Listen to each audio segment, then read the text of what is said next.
Hello అండి, అందరు ఎలా ఉన్నారు? నేనైతే బాగున్నా అండి. స్కూల్స్ స్టార్ట్ అయిపోయినాయి కదా, ఈ రోజు నుంచి ఇంకా ఎర్లీగా లెగుస్తాను. 4:45 వెంటనే బ్రష్ చేసేసి ఇంకా చిమ్మేయడానికి బయటికి వచ్చేస్తానండి. ఇంకా రూమ్ అంతా చిమ్మేసి ఈ టైంలో అయితే ఫ్రంట్ డోర్ ఓపెన్ చేయను, ఎందుకంటే చీకటిగా ఉంటుంది. రోడ్ సైడ్ ఇల్లు కదా, భయము. ఇంకా మెయిడ్ వచ్చిన తర్వాత అప్పుడు ఓపెన్ చేస్తాను. ఈలోపు ఒక ప్యాకెట్ పాలు ఉంటే అవి కూడా కాసేసాను. నేనైతే ఇక్కడ కొంచెం ఒక గ్లాస్ వామ్ వాటర్ తాగుతానండి. అందులో పొడి ఉంటుంది కదా, జీరా పౌడర్ అవి వేసుకొని తాగుతాను. ఇంకా రాత్రి తోమిన అంట్లుంటే అవి కూడా సర్దేసుకుంటాను. ఇక్కడైతే బాక్స్లో కావాల్సినవన్నీ తీసుకొని ముందే పెట్టేసుకుంటున్నాను ఫ్రిడ్జ్లోకి కర్రీస్ వండడానికి.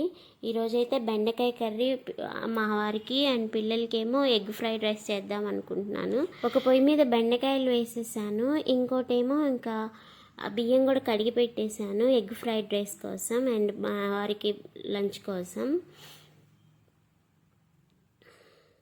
ఇక్కడ నేను కిచెన్లో ఉంటే మా పిల్లలు లేచిపోయారండి. లేచి వాళ్ళ వర్క్స్ వాళ్ళు చేసుకుంటున్నారు, స్నానాలు అవి వాళ్ళే చేసేస్తారు.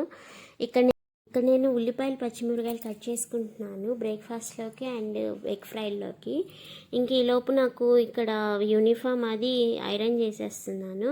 మా మెయిడ్ వచ్చి వెళ్ళిపోయిందండి. ఇంకా నేను బయట ముగ్గు కోసం నీళ్లు చల్లుకొని తుడుచుకుంటున్నాను.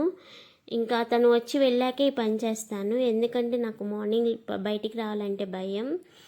అండ్ ఇక్కడ ఎగ్ ఫ్రైడ్ రైస్ కోసం చూసారా ప్రిపేర్ చేసుకుంటున్నాను. మా పిల్లలు ఈలోపు నేను ఇక్కడ చేసుకుంటుంటే వాళ్ళ పనులు వాళ్ళు చేసుకుంటున్నారు. బ్యాగులు అవి రాత్రే సర్దేశాను, కాకపోతే చిన్న చిన్నవి పెన్లు పెన్సిళ్ళు అవి ఉంటాయి కదా, ఇవి బయట అయితే ఈరోజు వర్షం బాగా పడుతుందండి. ఇంకా ఎగ్ ఫ్రైడ్ రైస్ అయ్యాక వాళ్ళకి కూడా ఇంకా ఉప్మా చేసేసాను సేమ్. వాళ్ళు బ్రేక్ఫాస్ట్ చేస్తున్నప్పుడే నేను లంచ్ ప్యాక్ చేసేసానండి. ఇదంతా నేను కొంచెం ఒక హాఫ్ అన్ అవర్ ఎర్లీగానే చేసుకుంటాను, హడావిడి లేకుండా.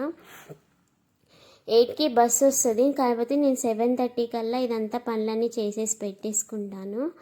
వాళ్ళు కూడా అంతే అండి, ఫాస్ట్గా రెడీ అయిపోతారు. నాకు ఏమాత్రం హడావిడి లేకుండా వాళ్ళు కూడా రెడీ అయిపోతారు. ఇంక ఇక్కడ మా వారికి కూడా బాక్స్ కూడా ఈరోజు త్వరగా ప్యాక్ చేశాను, నాకు ఇంకా పని ఉందని చెప్పేసి. అలా వస్తువులన్నీ బయట పెట్టేసి ఇంకా నేను క్లీన్ చేసుకొని ఇంకా తుడిచేసుకుంటానండి పిల్లలు ఉన్నప్పుడే.